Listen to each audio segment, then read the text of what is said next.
Hello and welcome to Radio 1 Movies. I'm Ali Plum. Please do enjoy my unfixable hat hair.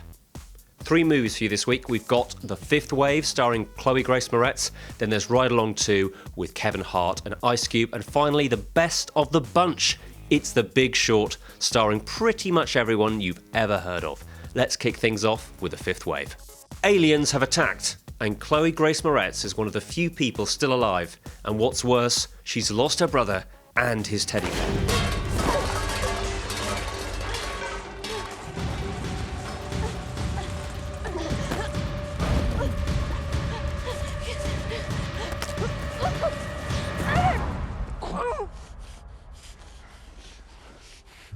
You play Cassie, who is essentially a regular kid teenager, who is forced into the situation where she's suddenly on the run and she has to survive. Mm-hmm. You were apparently a little bit too coordinated, though. Yeah. So when they did the slow-mo, you looked a bit too slick. I mean, I've always kind of naturally been very athletic and like just kind of assured with like where my body is. But because of Kick-Ass and movies like that I've done where I've had like, you know, intense amounts of training, I tend to look very action hero-y, even when I'm trying to not be action hero-y. So yeah, I had to keep having to redo that type of stuff to make myself a bit more... Gangly. Gangly, yeah, exactly. Uncoordinated. I can't imagine you ever running for the bus, but do you do it with those kind of like metal hands, super fast? When I watch it, I don't mean to, but when I sprint, I kind of do it. Yeah. It's not quite as intense as like Tom Cruise's, but you know, it's close to... It's on a par. It's on par. In the same vein as Divergent and The Hunger Games, The Fifth Wave is yet another post-apocalyptic dystopian thriller where a young girl with a gun, or any other weapon frankly, wanders around trying to survive and look for some lost person. The trouble is that after an hour of very interesting setup, we just get into Cliché Town, and unfortunately there are a lot of people living there. You wonder how this film got made, except the fact that the book is meant to be very good indeed. It's a shame then that this really does fall apart at the end. So I'm giving this one 2 out of 5. She should be your +1 for the wedding. You know what? You should get in the car. Ride Along 2 is the sequel to Ride Along 1, which came out in 2014. It stars Kevin Hart as a motor-mouthed security guard who teams up with his hard-nosed cop brother, Ice Cube, as they get into a bunch of hilarious scrapes. And I'm driving. No, you're not. I'm in the driver's seat, James, which means I'm driving. Give me my keys. Why's your car smell like burnt toast? 'Cause this stinks. That's not toast. Get the hell out the car. Hold up! Get off my neck! Get off me!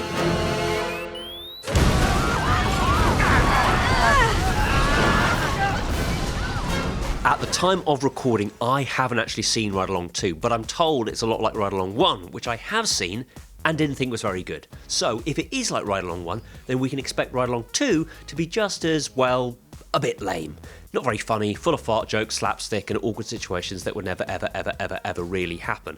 The trouble is that it's humongously successful, especially in the US, so you can probably expect Ride Along 3 coming up any day now. Still, what did I think in the future when I did see the movie? So I've just seen it and I was right. It's not very good. It does have its moments, but no, it's not very good. So Ride Along 2 gets 2 stars out of 5 from me. The Big Short could easily be the most exciting movie about the financial crisis ever, starring as it does Brad Pitt, Steve Carell, Ryan Gosling and Christian Bale. Big bank, small bank, I like to make money. All right? Let me put it this way. I'm standing in front of a burning house, and I'm offering you fire insurance on it. A's, 0. B's, 0. Double B's, 0. Triple B's, 0. And then that happens. What is that? That's America's housing market. Directed by Adam McKay, that's the guy that brought you Anchorman, by the way, this is quite a funny look at what is otherwise a really dry subject. To give you an example, there is one moment where they need to explain a little bit of subprime mortgage nonsense, and they get Margot Robbie. You know Margot Robbie. She was in Wolf of Wall Street. Well, they get her in a bathtub, covered in foam, explaining subprime mortgages. It's that kind of fourth wall breaking movie. Now, I like the tone and I do think it's funny and everyone acts very well in it. The trouble is that it's shot in this kind of pseudo-documentary style where the camera zooms in and out as if someone's actually in the room, and it can get a bit distracting, which kind of takes it away just a little bit for me. It's annoying, isn't it? Anyway, despite that, I still think it's a great film, and if you're going to watch anything this week, make it this one. 4 stars out of 5 for The Big Short for me. Out next week, we've got war drama, 13 Hours, utter gross-out comedy, Dirty Grandpa, and finally, the Oscariest of Oscar movies, Spotlight. I've been Ali Plum, this has been My Hat Hair, and I'll see you guys next week.